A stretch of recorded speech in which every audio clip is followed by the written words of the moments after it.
Bonjour à tous. Aujourd'hui, je fais cette vidéo pour vous parler d'une chose qui est très importante dans nos vies, d'une chose qui est la plus importante dans nos vies, qui nous fait vivre. Aujourd'hui, je vais vous parler d'amour, pas un amour entre un homme et une femme, mais l'amour véritable, le vrai amour, l'amour de Dieu.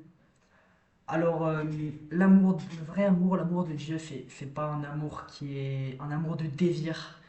C'est un amour de justice. C'est pas un amour qui est de désir, pas un amour de plaisir, mais c'est vraiment un amour qui est pour servir et un amour qui change les personnes. Car l'amour de Jésus, il a changé mon cœur, il a changé toute ma personne et j'aime Jésus, voilà. Alors, déjà, l'amour, c'est quoi? L'amour, c'est aimer les autres, c'est servir les autres. Quand on sert une personne, on fait un acte d'amour car on se rend disponible à elle. Cette personne, quand on la sert, on se met à sa disposition, on la sert, on sacrifie de sa personne pour cette personne et ainsi on l'aime. Et donc nous, dans notre société, même nous-mêmes, on pense souvent dans nos vies beaucoup à nous-mêmes. On pense à ce qu'on veut, à ce qu'on va faire, à qui on veut, à nos addictions. Mais c'est pas ça qui est bon, c'est pas du vrai amour. Le vrai amour, c'est pas ça. Ça, c'est de l'égoïsme et du narcissisme de penser qu'à soi-même. Donc l'amour aussi, c'est de penser directement aux autres avec un grand cœur joyeux. L'amour de Dieu, c'est de servir les autres. Et si nous servons, nous avons l'amour de Dieu en nous. Et par conséquent, nous avons Jésus en nous. Alors déjà, la vérité dans l'amour, c'est déjà qu'il doit venir de notre cœur. Le vrai amour, il ne peut pas venir d'autre part. Il ne vient pas de notre corps, il vient de notre cœur, du fond de notre âme. Si l'amour il est pur, qui vient de notre cœur purifié, alors ça va être un vrai amour qui va être joyeux, un vrai amour qui va être tendresse et pitié. Si quelqu'un a l'amour en lui, regardez. Si quelqu'un, par exemple, tu as l'amour en toi, toi. Quelqu'un vient t'insulter, te dit que, je sais pas, tu es patati patata. Si tu l'insultes en retour, est-ce que c'est vraiment du vrai amour? Non. C'est pour ça que on peut pas aimer une personne si on a quelque chose contre elle. On peut pas aimer une personne si on a des remords contre elle, si on a du ressentiment contre cette personne. C'est pour ça que on a le don de Dieu de pardonner. Et une chose très importante dans notre vie, c'est pardonner. Et donc le pardon, c'est une chose hyper importante dans notre vie en tant que chrétien ou pas en tant que chrétien. C'est important le pardon en tant qu'une personne qui aime les autres. Le pardon de Dieu, c'est vraiment, je pense, un don incroyable de Dieu. Et quand on pardonne, on aime tellement l'autre. On sert son ami, son frère en le pardonnant. Si tu pardonnes un pote au lieu de l'insulter, y a quoi de mal là-dedans? Si tu le pardonnes, tu vas pas l'insulter en retour, tu vas rien dire. Le pardonner. Et ça, c'est beau. Le pardon est beau. L'amour de Dieu, il est vraiment beau. Quand tu dis pardon à quelqu'un aussi, quand tu demandes pardon, humblement dans ton cœur, du fond de ton cœur, tu demandes pardon à quelqu'un. Ça fait du bien quand même de ne pas avoir de ressentiment. Car la colère, elle fait durcir notre cœur et elle n'est pas vie, cette colère. Et quand on demande pardon, quand on s'humilie pour l'autre, quand on demande pardon, peut-être que cette personne, elle va accepter ce pardon, mais dans tous les cas, il faut demander pardon. Car si on se repent pour nos péchés et pour nos actions, si on se repent vraiment, alors Dieu nous pardonnera.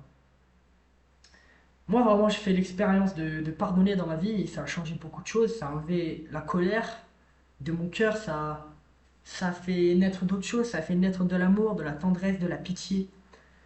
Regarde, il faut vraiment pardonner, même si tu es maltraité, même si on te harcèle. Il faut pardonner. Regarde, Jésus, c'est un homme qui a vécu parfaitement, qui n'a visiblement, en tout cas, même selon les Écritures ou pas, qui n'a rien fait de mal. Il s'est fait taper, fouetter, crucifié. Et il a dit, Père, pardonne-leur, car ils ne savent pas ce qu'il faut. Et donc là, on voit l'amour du pardon. Il ne faut pas avoir de ressentiment envers personne. Car si on n'a pas de pardon, si on ne pardonne pas, Si on n'a pas le pardon en nous, si on ne pardonne pas, alors Dieu ne va pas nous pardonner et simplement on va rester dans notre durcissement de cœur et dans notre colère et pas dans l'amour de Dieu, qui est vie et qui est vérité. Alors tu sais, il y a autre chose qui est amour. Amour, c'est aider et aimer son prochain. En fait, le prochain, c'est pas ce qui va arriver dans le futur, mais le prochain, c'est chaque personne qui est susceptible d'entrer dans ta vie. Donc, il faut aider et aimer chaque personne, qu'elle soit différente ou non. Il faut servir tout le monde. Depuis tout à l'heure, je parle là vraiment d'amour véritable, mais c'est très difficile de pardonner tout le temps. C'est très difficile de pardonner tout le temps. D'aimer quelqu'un, c'est très difficile d'aimer quelqu'un. Mais notre monde, c'est pour ça que qu'il y a tant de haine, parce que c'est pas facile d'aimer. C'est vraiment pas facile d'aimer. Et, et voilà, c'est ça être chrétien, c'est aimer, c'est ça se sacrifier pour l'autre. Moi, je suis pécheur, j'ai fait plein de choses mal. Je fais plein de choses mal, mais j'ai reçu du don de Dieu et tout le monde, toi, tu reçois aussi ce don de Dieu d'aimer. Et c'est ça qui est fou. Et cet amour que tu reçois de Jésus, tu le reçois dans ton cœur et tu peux le donner à tes amis, à ta famille, à tout le monde. Et cet amour me fait vivre et me rend absolument heureux. J'en suis vraiment certain. Et simplement, quand tu hais l'autre, que tu ne l'aimes pas, tu meurs peu à peu de l'intérieur, ton cœur se dessèche d'amour peu à peu, et tu t'engouffres dans ton malheur. Et je vous parle d'amour parce que c'est l'amour que je reçois de mon Seigneur, et qui m'a transformé, encore je le répète, qui m'a transformé, et qui peut te transformer aussi. Ça, c'est l'amour de Jésus. Voilà, si tout le monde s'aimait, si tout le monde s'aimait mutuellement, réciproquement, on serait comme au paradis. Si tout le monde avait l'amour en lui. Notre monde, il y a le mal. Il y a tellement de mal dans notre vie, il y a tellement de mensonges, de jugements. On fait trop souvent, par exemple, des blagues qui peuvent blesser. On pense trop à nous-mêmes, on est égoïste. Et donc, on a plutôt l'habitude de faire ça, mais il faut avoir l'habitude d'aimer. Il faut avoir l'habitude d'aimer dans la vie si on veut connaître Dieu.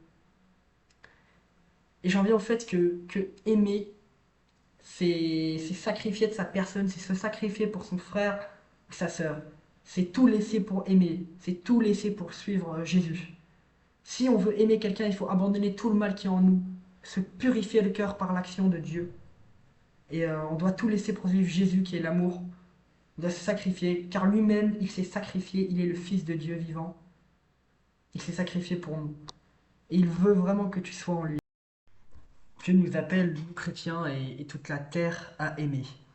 Et simplement la charité, c'est-à-dire donner ses biens aux pauvres, ou simplement genre donner de sa personne à un autre, donner de son temps à une personne que tu aimes, c'est donc à toute personne si nous étions parfaits. Donc c'est de servir, donc c'est la charité, et pratiquer la charité, c'est aimer, et ça c'est le vrai amour, c'est dit dans les Écritures. Et c'est la vraie joie, le vrai amour, le vrai bonheur, c'est de transmettre l'amour de Jésus à travers la charité. Regarde, qui par exemple va aimer le plus entre celui qui va passer un moment avec un SDF, lui donner, je sais pas, un vêtement, ou de la nourriture, ou alors encore celui qui dit Eh vas-y putain, vas-y je parle plus à ce con là. Ou alors celui qui va dire Vas-y j'ai pas envie de mettre la table, là, ça me saoule là. Ou alors celui qui y va. Ou bien alors celui qui dit Ah, je préfère scroll sur Insta. Ou alors celui qui dit, ou alors celui qui va voir un grand-parent, un de ses grands-parents qui est malade et qui va lui réconforter dans son cœur. Ça, c'est un acte d'amour. Ça, c'est sacrifier sa personne, sacrifier de son temps. Ça, c'est un vrai acte d'amour. Et simplement, qui aime le plus entre les cas que je vous ai demandé? Qui aime le plus? Et si tu n'aimes pas l'amour, c'est ton problème. Mais si tu aimes l'amour, tu aimes Dieu. Si tu connais l'amour, tu connais Dieu. Et encore, je le sais, que Jésus c'est le chemin, que Jésus c'est l'amour. Et comme Jésus nous a aimés, on doit aimer vraiment. Dieu a tant aimé le monde qu'il a donné son Fils unique, Jésus-Christ, pour mourir sur la croix pour nous. Et si tu crois en lui, si tu aimes les autres comme il nous a aimés, si tu sacrifies ta personne pour lui, si tu aimes les autres vraiment, tu auras la vie éternelle. Si tu cherches cet amour dont je viens de parler, tu chercheras Dieu et tu trouveras Dieu, car il dit que ceux qui cherchent trouveront. Si tu cherches, tu trouveras. Demande et on te donnera. Si tu cherches ce qui est bon. Et donc je conclus avec le verset 8 du chapitre 4 de la première lettre de Jean. Celui qui n'aime pas n'a pas connu Dieu, car Dieu est amour. Voilà, donc ça me tenait vraiment à cœur de vous parler. Voilà, et que Jésus, et de vous dire que Jésus était le chemin, la vérité et la vie. Vraiment, soyez vraiment bénis, car Dieu vous aime. Au nom du Père et du Fils et du Saint-Esprit. Amen. Soyez en paix et dans votre vie, aimez les autres comme Jésus nous a aimés. Amen.